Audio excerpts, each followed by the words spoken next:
సంవత్సరాల అనుభవం ఆంధ్ర, తెలంగాణ, కర్ణాటక, తమిళనాడులో లక్షల మంది నమ్మకమైన కస్టమర్ల సంతోషాలకు నిలయమైన మీ నివాసానికి అందమైన చిరునామా. లవ్ మ్యారేజ్ అమ్మా మీది? లవ్ మ్యారేజ్ కాదండి, అరేంజ్డ్ మ్యారేజ్. అంటే ఒక ఆ చుట్టుపక్కల ఉన్న పెద్దలు, మా ఫాదర్ ఏమో జడ్జి, అప్పటికి సబ్ జడ్జి చేస్తున్నారు. మా తాతగారు నాన్నగారు జడ్జా? నాన్నగారు జడ్జి. ఓకే. అందు గురించి అంటే కొంచెం కొంతమంది పెద్దలు ఈయన యొక్క మంచితనానికి మా ఫాదర్ ఫిదాయి చేశారనమాట. సో నాన్నగారు జడ్జి, మీరు లాయర్ అయినప్పటికీ ఆయన మీద ఎన్నో వందల కేసులు, రోడ్ల మీద బేడీలు వేసి కూడా నడిపించిన సందర్భాలు. అంటే మా మ్యారేజ్ అయ్యాకనే ఆ సందర్భం, రోడ్డు మీద బేడీలు వేయటం, అయ్యప్ప స్వామి ఇరుముడి పట్టుకుని వెళ్తా ఉంటే పిల్లలతోటి ఆపేసి అరెస్ట్ చూపించటం, ప్రతి చిన్న ఇంకా ఎక్కడ పెడితే ప్రతిరోజు ఏదో ఒక కేసు పెడతానే ఉండేవారు. అంటే ఈయన ప్రతిదీ నిలదీసి అడిగేవారు, దాని మీద ప్రతి దాంట్లోనూ కేసు పెడతానే ఉండేవారు. బహుశా ఆయన దగ్గరగా ఒక 150-160 కేసులు వేస్ట్ చేసి ఉంటారు. ఓకే. బట్ రాజా మీద, గణేష్ మీద కూడా నెంబర్ ఆఫ్ కేసులు పెట్టారు. నా మీద కూడా ఇప్పటికీ ఇంకా కొన్ని కేసులు ఉన్నాయి. మీ మీద కూడా? నేను 3 times జైలుకి వెళ్ళాను. ఓసారి 10 days ఉన్నాను, ఓసారి 7 days ఉన్నాను, ఓసారి 6 days ఉన్నాను. ఎందుకు? ఏమేం కేసులు? ఒక దాంట్లో ఒక ఎస్సీ మహిళ ఎవరింట్లోని వర్క్ చేస్తూ ఉంటే ఆమె మీద ఇంట్లో ఏదో పోయింది, బంగారపు వస్తువు అని ఆమెని, బిడ్డ, ఒక చిన్న బిడ్డ, ఒక 6 సంవత్సరాల పాపని, ఇద్దరిని బాగా పోలీస్ హెరాస్ చేయటం, నోట్లో లాఠీలు పెట్టి తిప్పడం అది చేస్తే, ఆ రోజున మా హస్బెండ్ ఏమో వైజాగ్లో ఉన్నారు, పాపని అడ్మిట్ చేయడానికి వెళ్ళారు గాయత్రిలో. నేనే ఆ రోజంతా యాటేషన్ లీడ్ చేయడం జరిగింది. మా హస్బెండ్ వచ్చే వరకు నేనే లీడ్ చేశాను. చేశాక వాళ్ళు చేసిన తప్పుని ఒప్పుకోలేదు. తర్వాత ఎస్ఐని సస్పెండ్ చేయడం జరిగింది.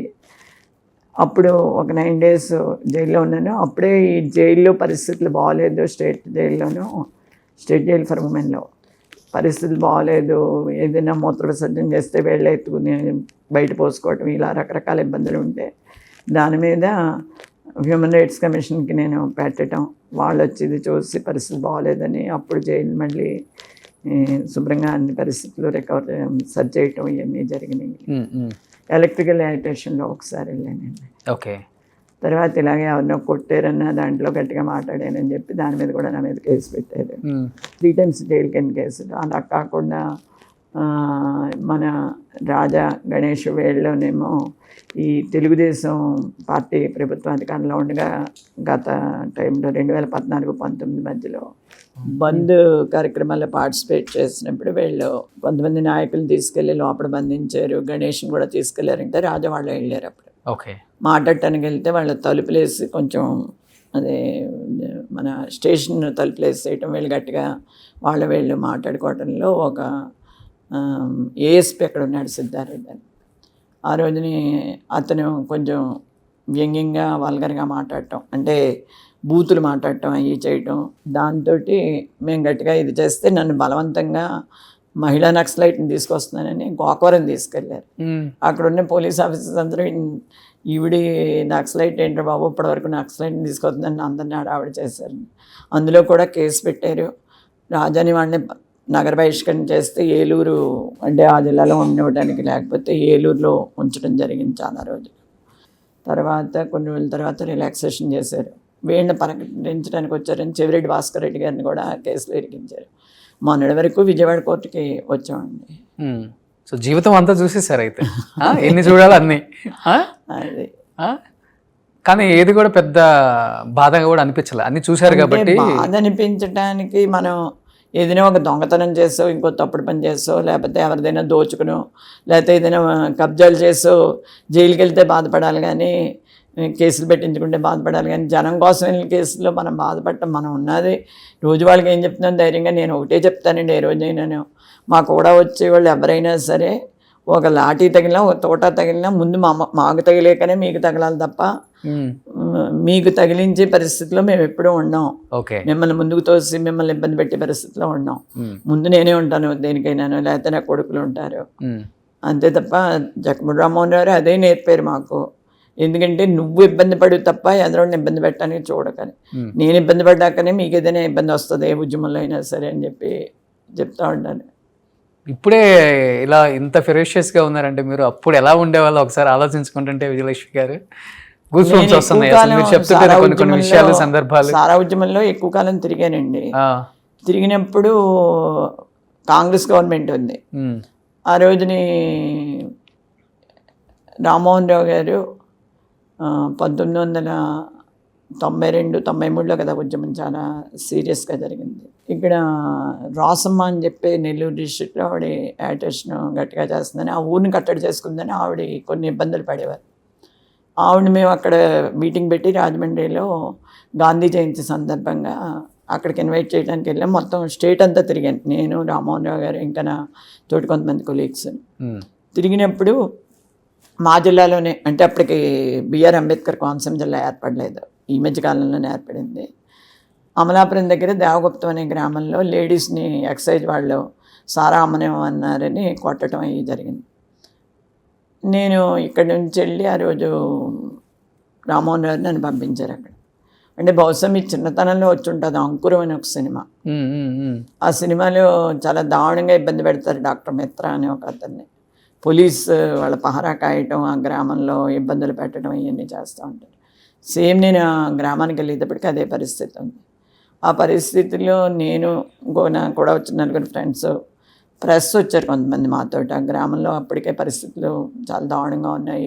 చాలామంది లేడీస్ని కొట్టారు, చాలా రకాల ఇబ్బందులు పెట్టారు. సరే నేను వెళ్ళాక మేము వస్తున్నామని తెలిసి పోలీసులు ఇంకా పెంచారు. ఆ ఊళ్ళో బూట్లు చప్పుడు తప్ప ఇంకేమీ వినపట్లేదు. ఏ ఇల్లు చూసినా తలుపులు వేసి తాళాలు వేస్తుంది. ఒకే ఒక చోట పెద్ద ఆవిడ బట్టలు ఉతుక్కుంటుంది, లోపల తడికిలేదు.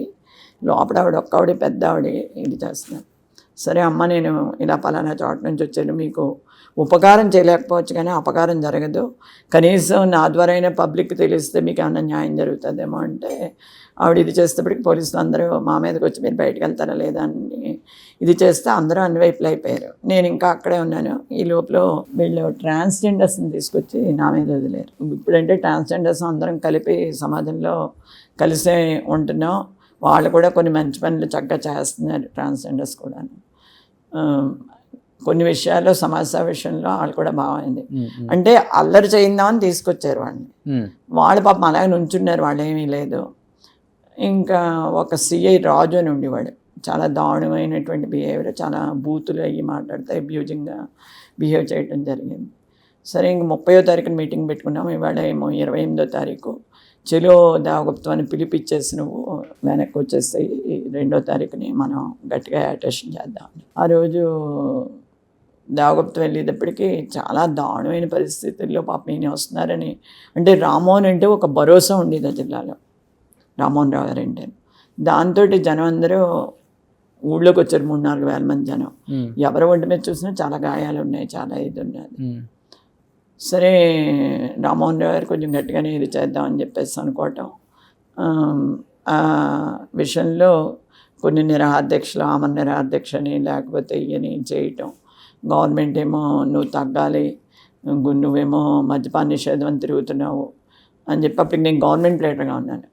నాకు లా సెక్రటరీ నుంచి కూడా బెదిరింపులు ఇచ్చారు, నిన్ను తీసేస్తాము, సస్పెండ్. మీరు సస్పెండ్ చేసుకున్నా ఏం చేసుకున్నా నేను సోషల్ లీవుల మీద పోరాటం చేస్తున్నాను, మీరు ఏం చేసుకుంటే చేసుకోండి, నాకు ఇప్పుడు ఏజీపీ లేకపోతే వచ్చిన నష్టం ఏమీ లేదు, తీసేయండి అని చెప్పేసి గట్టిగా చెప్పడం జరిగింది. అలా కొన్ని యాటేషన్స్లో మన అంటే వృత్తిని, ఏదైతే వృత్తి కొంచెం ఇది చేయాలి, ముందుకెళ్ళాలి, న్యాయవాద వృత్తి ద్వారా కొంతమందికి సేవ చేయాలి అనుకున్నది, అక్కడ కొన్ని చోట్ల ఇబ్బందులు కూడా ఎదురైనాయి నాకు. సుమన్ టీవీలో మీ పర్సనల్ అండ్ బిజినెస్ ప్రమోషన్స్ కోసం కింది నెంబర్కి కాంటాక్ట్ చేయండి.